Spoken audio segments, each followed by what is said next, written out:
welcome back. We are still on Whispers of the Spirit, and Daktari is here really expounding more on what a servant leader is like, especially in a church setup. You know, the book of Revelation says, and whoever has ears, let him hear what Daktari is saying. But again, go to the website and hear more. Enroll to the class, because these are some of the things they're teaching in details. Now, Daktari, I want to switch gears a bit. We are, I can say technically our country is now gearing into a political mood. And there are so many issues that are coming up. Let me just read the question directly the way it came.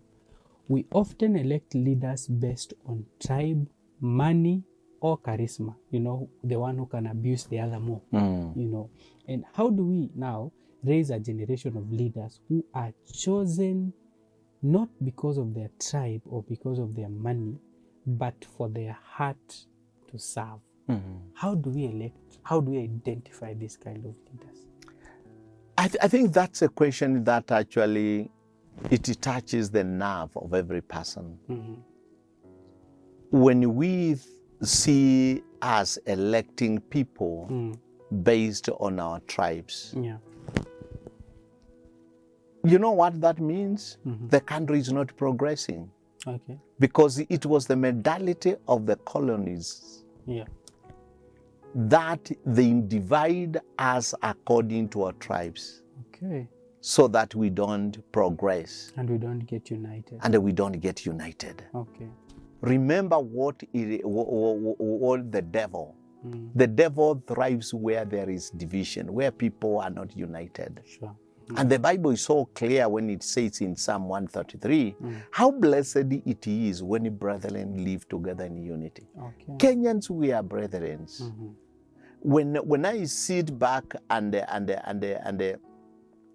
see that some people will not value me because I come from this other tribe, or maybe people will not embrace servant leadership because it has been brought by a person from another tribe. It really touches my soul, and asking myself, where are we going as a country? Or when I hear me not being given recognition because by a certain church leaders, because I don't come from their tribe, you know, it leaves me asking, where is the church going? Because remember, we were, and let me tell you, it's not even in Kenya alone. I lived in the West. And let me tell you, if there is anything, here in Kenya we deal with the tribes. And in Africa we deal with the tribes. In the West they deal with the racial. Okay. That's what they do. They deal with the white and the black. That's what we do. But even at that moment, I've had some moment to talk with them and ask them, so if you cannot value me because I'm a black, if you cannot think that I can even become a good preacher because I'm a black, or maybe I come from this tribe, who saved us? Do we have different gods who saved us? Okay. So that is a big problem, and it also shows how immature we are in the spirit. And when we come to politics and we see all these people electing people on the basis of our tribes, it shows that Kenyans, we are not mature yet in politics and even in democracy. It is not. And this is a seed that was planted by the colonials. It was passed on to the first regime that ushered in independence to this country. And what they would have done is to uproot it, is not to water it, is to destroy it. The first regime, what it would have done, it was to do away with it. Get an example in Tanzania. Do you know Tanzania, they have got more tribes than Kenya? Oh, there are more in tribes in Tanzania. There are more than in Kenya. Actually, somebody was telling me there are even over 100. Okay. But think, how many tribes do we have in Kenya? Less than 55. Yeah. And they go to Tanzania, the founding father destroyed it. Yeah. He destroyed tribalism. And they actually coined this term ujamaa. Looking at you and knowing that it doesn't mean that you are a Muskuma. It doesn't come out you are whatever other tribe you are. You are a Maasai. You are my brother, Ndugu. So by that, it is rare to find tribes thriving in Tanzania. How that means you. We went to celebrate a graduation ceremony in the United States for one guy he was a Tanzanian who actually got his PhD, and he threw up a party for the African because he was coming back. And when we got there, guess what? We were tribes from different, we were countries from different places. Kenyans were there. And do you know that? We started grouping ourselves according to our tribes. Oh, come on. You did hear these speaking their own language. Until until the guy who had graduated was a good guy, Nsema, na nyinyi Kenya na isi vijiruka se, what do you call lugha zenu? Yes. Hamchoki naso. You know that one it was a big shame to us Kenyans. And even go to West, wherever the are tribes, you'll find them putting them into tribes. Tanzanians, even when we went that, they were all speaking Swahili. Wow. And they were different. Even the Maasais, there was a Maasai there who was a Tanzanian Maasai. And there was a Maasai there. He could not speak to a Kenyan Maasai in his Kimasai. Okay. What does that mean? We have a problem in Kenya. Yeah. And that is why we are bringing up to understand that, because tribalism is about selfishness. Yes. It's about serving my tribe. And then when it is about serving myself, it takes away servant leadership. Servant leadership, we tell people, it is serve the other person from a godly perspective. You bear the image of God. I bear the image of God. I don't know which tribe you come from. Let me tell you, if I stood here, it is very, very hard to see a kamba on my face. Yes. Neither I wouldn't see it. Yes. So we all look the same. We are the same. And even when you go to the white, beneath this skin, we are all the same. Imagine. This is like a painting. You know, when you remove the paint, the house just becomes... This is a painting that God actually did on us. And when beneath this, we are all the same. So I think it's a matter of changing our perspective, changing how we value people, seeing ourselves from God's perspective, seeing ourselves as God's image, seeing ourselves as because Christ came for all.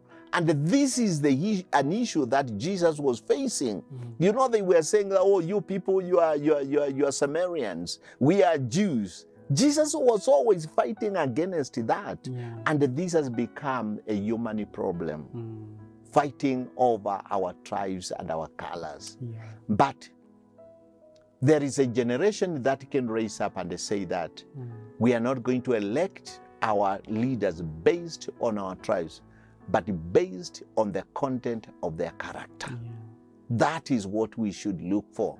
And as we are gearing towards election, I think we should start getting reawakened and say that I'm going to look beyond my tribe and elect this person based on his character and based on his character, and actually that will help us.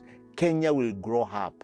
True. And Kenya will develop when this tribal mentality will come to die. That is when Kenya will grow.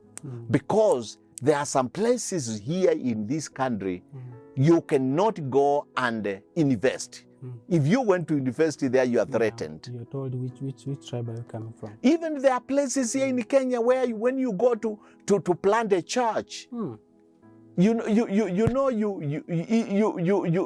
reception will be so bad. Okay.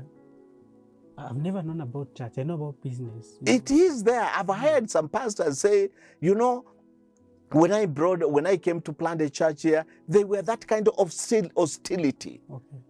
Even though they succeeded, and even though they are there, but they are not received. They are not perceived as one of them. Wow. Well, okay.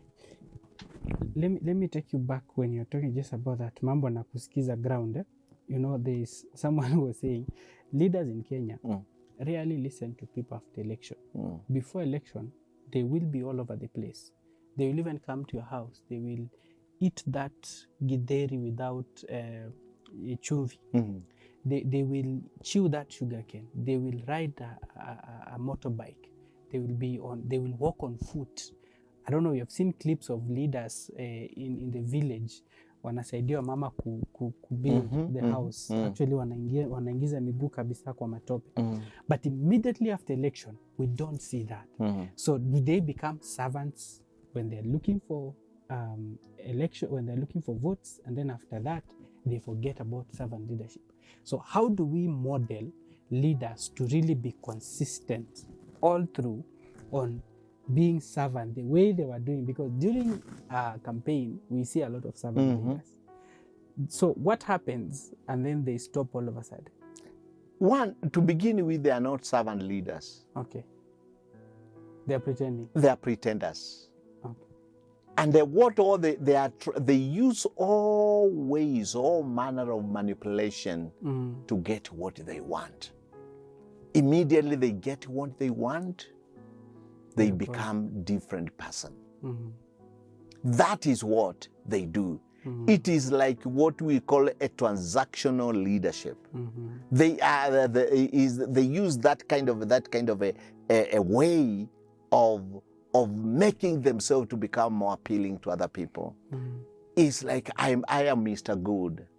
It's like putting on a wolf's skin. And there are not a sheep's skin, and you're a wolf. And you are a wolf. That's what they do. Okay. Because they are not consistent with them. The promises that they give. They come to us with the empty promises, with a lot of, but they will never do. Let me tell you, as servant leaders, they walk their talk. They are consistent. What they say, they will do, and they do. I don't need to come and manipulate you to elect me. This all what we see is a manipulation. And they come up with good slogans and good themes and good words, convincing words, so that they can steal our right. Actually, do you know what they do? They steal our rights. They steal our innocence. Okay. And they use our innocence, they steal our trust. The trust that we give them, they steal it, they get it, and then they misuse it. Okay. And no wonder you see them. Let me tell you, somebody was telling me that you need to do a research on the life of politicians 10 years after they lost the election. How are they living? Okay, that's interesting. And I'm waiting for that research to be done. And it might shock Kenyans. It might shock people to find most of them, they could be living a pathetic life. It's true. There's already an example. Yes. There was a news that happened. A deputy governor of, I don't know which county, he was actually selling firewood. Yes. And he was a deputy governor. So he's actually living miserable. Yes. Than when he was in power. Because whatever you sow, that's what you reap. There is no negotiation about that. Yeah. You sow righteousness, you reap righteousness. You saw manipulation, you get a kickback of it. Yeah. So I think it is high time that actually leaders, and we keep on asking leaders, come on leaders, come and sit under this. We have 4 politicians who have gone through this. And let me tell you, 2 of them, most of them, they confessed. They said that we did it wrong. Okay. I didn't do it right. Yeah. I lied. Actually, most of them, they say that I lied. People, yeah. I took people for granted. And sometimes, because when we see about leaders, all what they are about is fame, power, and glory. That's all what they are thinking. They don't see beyond tomorrow. They are not going to be in leadership throughout their life. Yeah. It's just a passing cloud. Most of these few leaders are in politics today who started politics when they were in 90s. There are very few, even 2000. Yeah. So it's just something. And why can't we use this time to build our future and to build the future of other people? Okay. Let me tell you, it is not about money. It is not about glory. It is about your legacy. How you are building your legacy as a leader. Okay. What are you going to leave behind? Will people respect you after those 10 years or maybe 5 years? Are people actually, are you going to be relevant? After elections. You're out of the position. Okay. So I think it is high time that the leaders change their mind and think that just be honest to yourself. Be who you are. Stop manipulating people. Stop buying people, because when you buy people, they give you their thought, but they don't give you their trust. True. Speaking of trust, we are having a movement of Gen Zs, and right now, majority of them, they are saying they don't trust the government. They don't trust the politician. And importantly, they don't trust the church after what has really happened to the church in politics. As a lead now, how do we rebuild this trust, especially among the people that are now electing the leaders? Because yes, the leaders now, they're wrong. So now we don't trust these people. So how do we rebuild trust? Or how is as lead helping us rebuild now this trust so that we can now begin trusting the right leaders? Because a leader can come, he's the right leader, but the fact that he's coming from that tribe, or he's coming from that political class, we categorize them like these guys are all liars. This is what I want to tell people of Kenya. I know they are listening to me. Yes. No one will deliver Kenya. Politicians will never deliver Kenya. It is the voter who is going to deliver Kenya. And I also want to say this: no one is going to deliver you. It is only you yourself who you can deliver yourself. Okay. It is Kenyans whom actually we can deliver Kenya from corrupt leadership. Nobody else. It is not even God. It is us to exercise what the knowledge that God has given unto us. Because God has given us free will. Listen what you would tell the children of from this day, choose life or death. So it is upon us to choose good leaders or bad leaders. When you wake up on 2027 August, and go to that ballot box to cast your vote, know that you'll be choosing your destiny. Okay. Know that you'll be electing you'll choosing the destiny of your children and your grandkids. Wow. Listen, leaders, they rule over us. They make laws over us, and they control us and our resources. And our resources. So when we choose leaders, we should know that the kind of a person who will rule over me, will control me, and they will make a law for me. Yes. So when we elect corrupt leaders, we must know that we have elected corrupt leadership, and our life will never be better. Yeah. To expect a bad leader to be a good leader when they come into position is like expecting a baby not to cry. Okay. So sometimes we say, oh, you know what, ata change. Ata change, tumpeleke tu. To pay gava time. No. What can we do? Yeah. Get this knowledge. True. Servant leadership. Yeah. When I have seen so many people who have gone through this program, I have seen politicians who have gone through this program, and they have said, I've changed. Even actually, there is one who said that I will never go into politics again. They have learned that. They have learned it. And I think this course should not, for me, from what you're saying right now, whatever you're training should actually not even be about leaders per se. It should be for everybody, regardless of your position, your title, so that you know when I'm choosing a leader, I'm already empowered. Yes. Before I not even vie for that leadership position, but for even going to choose the kind of a leader I'm looking for. Because I've already been empowered, I know the qualities. Yes. Right? So in a minute, I just wanted to speak about us lead and what you offer, so that we get there, we learn, so that when a leader comes, someone says, I want you to vote for me, we remove the manuscript.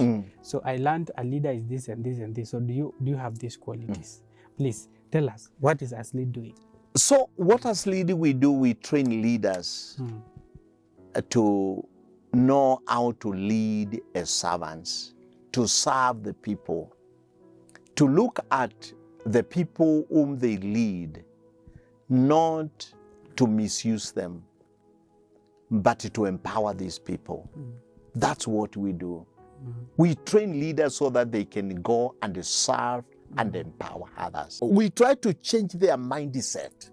You know, to start viewing leadership from another perspective. Not when I come to power is about getting wealth, it's about getting money, it's about popularity, it's about my tribe. There is a big picture. The big picture is, are the people I'm leading getting better? Are they becoming wiser? Are they getting enlightened? That's how we emphasize, and we tell leaders who come to us, go and make other leaders better than you are. And that is by serving them. Wow. That is the training that we have. And we invite leaders, we invite church leaders, community leaders, any kind of a leader, even youth leaders. We have them, we give them an opportunity to come, and we train them, and we give them this knowledge. As I said, that we have 10 modules, and the first module that we train on lead like Jesus. The second one is the character of a leader, and the third one is the philosophy of the tower. I think this is what we emphasized more on the conference. And then we talk about you as a community leader, because everyone is a community. There are people whom you are leading. How are you leading those people? How are you helping them? One of the modules that changed the politician was the community. They realized that they had not thought ways of, even pastors. There are so many pastors who have come and they said that that module of community changed my life. And then we have module number 5, is a module about integrity. Leading a life of integrity. Leading your authentic self. Just saying no to what is not right. And then the 6th one is the stewardship, knowing that you hold nothing.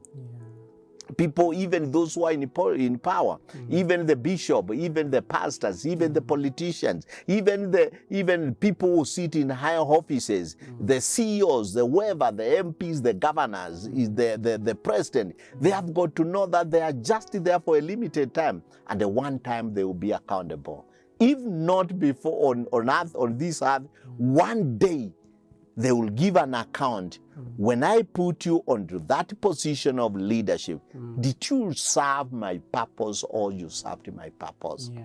And then module number 10 is life and transition, and then 10 is about communication. And we help lead people to go this, and we help them to go and practice in their house. So it's quite an interesting program that actually I have seen great minds come to take this course, because it is not an academic course, it is a professional course. Yeah. It is a course that will develop your career. As lead, we say, we talk about the being of a leader. And when we talk about the being of a leader, is the character of a leader. We shape the character of a leader. We address the character of a leader. That's what as lead we are about. Wow, sounds very exciting. And trust you me, we have to enroll to this. Now, if you want to get in touch with us lead, their numbers are running on your screen right now. And right after this program, we're going to play an advert for us lead. Please watch out for the numbers, the contacts, so that you also enroll into this. If you're not going to enroll into it, pay for someone to enroll into it, because you know what? We need this lesson. We need to learn. We need to be empowered as leaders, not just of tomorrow, of today, so that we change our country one person at a time. Thank you so much, Dr. Thank you. And we have online classes and the physical classes. And there is a May intake. And there is a May intake coming up. Yes. Is it May or June? May. No, the May. May. Yeah. And then we have a graduation coming June. A graduation coming June. Yes. Please, yeah. So this is real practical. Go to their website. It's ASLEAD. As www.asleadinstitute.org. Yes. All right. We'll have all the details down here on your screen so that you get in touch. Please, if you have more questions, we'll display their number. Send those questions to them and they'll be answering you. If you want to know how much is the fees, how long is it taking, and all that information, where are the classes, the intake, the timings, it will all be explained by dialing that number. So God bless you. Thank you, Dr. Ari, for coming. Thank you. Looking forward to have you again. Yes. So that we have this program even more. Looking forward to come back again. Asante I've come to like you guys. Thank you so much. Thank you. So that has been our time. See you again in the next episode when you're meeting again with Dr. Ari. Shalom. God bless you. Thank you.